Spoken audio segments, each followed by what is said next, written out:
Dámy a páni, tento zápas je vypísaný v thajskom boxe do 77 kg, 3x2 minúty. Poďme si predstaviť oba rohy, najprv ten modrý.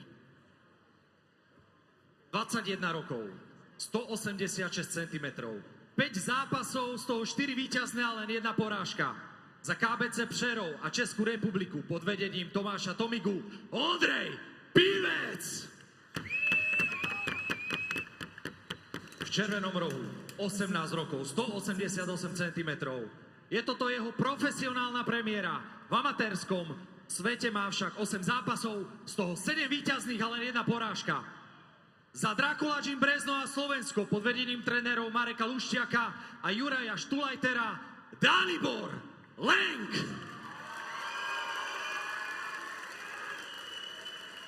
Vašim mužom v klietke je Tomáš Tkáč. Takže páni, ideme zápas pod plnými tajskými pravidlami 3x2 minúty, nechcem žiadne dovolené techniky. Dobre, pozdravte sa, môžete drhov.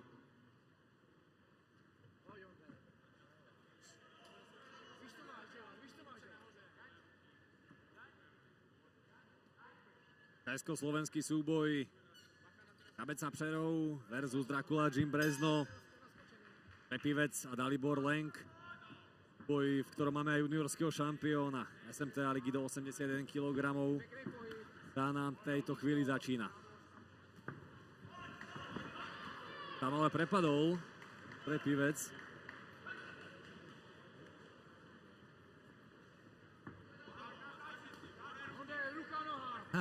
No, spomínal som, že práve high kickom ukončil to jeho posledné vystúpenie vo Lešove.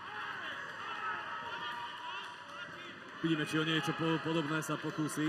Joel tu vidíme, že je poriadna vidíme nejaký rana. cut na čele.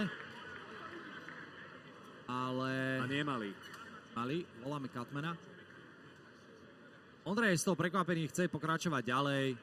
Praví, No, že... pravím opačne, že práve, že nie je malý, tá rana je tam poriadna. Okay.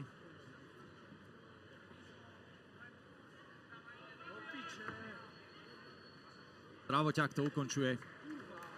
Neskutočne rýchly zápas, priatelia. A toto si myslím ani jeden.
Priatelia, bez zbytočných rečí po ukončení doktora víťazí rok červený Dalibor Lenk.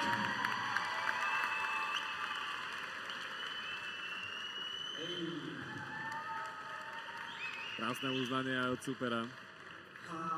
Poď povedať, ja viem, či sa ťa nechce rozprávať. Ja ani neviem, čo sa ťa spýtať. Ja som videl, ako neskutočne ťa to drží, lebo vlastne ste sa ani do zápasu nedostali. Nic se neptej, stalo to za hovno. Naběhl jsem si a jedu šít. Nedušiť. Dámy a páni, obrovský potlesk, Ondrej Pivec. Ja sa s Ondrom poznám a viem, že on to takto určite nechcel, ale jednoducho nabehol si, ani sa neviem, chalani. Dalibor, skús mi povedať, čo to bol lakeť? My sme to nevideli dobre. Bolo to koleno, ja som to trénoval a vyšlo mi to tak, že som za to. Koleno, OK. Hneď kat, hneď doktor, išlo to dole v princípe pre kolo. Ja som videl, ty si trošku ani nechápal, že čo sa ide diať. Drakula tuto už skákal, vraví, však tiež sa zvíťazil si a ty si stále na ňu kúkal. Bolo to dosť rýchle, takže ma to dosť mrzí, akože chcel som si to viac užiť, ale super. OK, tak ten je víťazstvo na konci dňa. Ondrej, skvelý, super, ja ti gratulujem. Dámy a páni, víťaz tohto duelu, Dalibor Lenk.